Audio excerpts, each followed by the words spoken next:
found a way to use a random number generator in Moodle when making a quiz. So I've got a quiz here. I've been playing with it a little bit. So I'll go to Add, New Question, and I can go to Calculate it. I'm sure there's more choices. I'll do Add. And I learned a lot by up here. I can click on the question mark. It tells me a little bit how it works. If I click on More Help, it'll take me to a page that explains it a lot more in depth. But let's just make this question name 3 question 3 since I've been at this a little bit.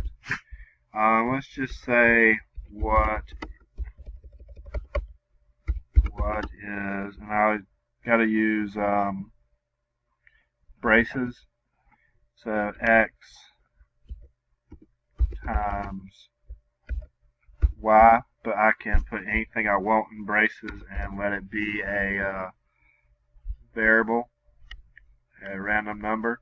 So coming down here, I can put some feedback. The correct answer is, once again, x times y, and hopefully that space doesn't mess me up, and it'll actually calculate that for me. Now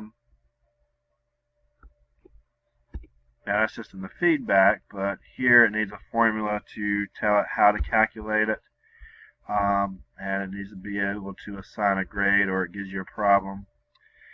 I don't know if this space is going to cause a problem, so let me take it out. But we've got a open variables here. We've got a way to calculate the answer down here and a way to give the feedback. So I'm going to save changes.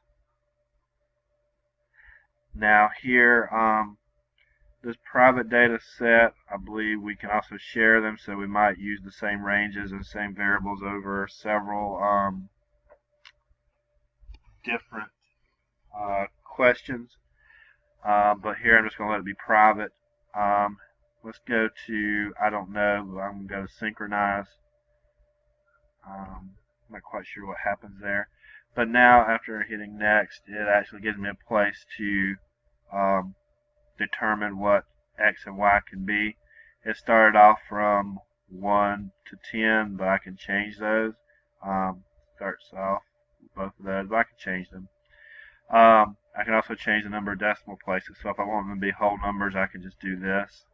It may have to update these now. We'll see if it does, but we'll try that. Update the answers and tolerance parameter. Let's see here. So let's say we add 10 questions like this. Okay, so with the 0 decimal places, it did give me this. It was pretty limited, if only 10 things. But now I can save changes. So I can go in here and I can preview this question 3. And this time it says 7 times 7. And you can see down here it tells me that the right answer is 49. I guess this is variant 5, it says. If I close it and I hit it again, this time, oh no, it gave me the same one. Let's try again. So you can add a lot more. Oh.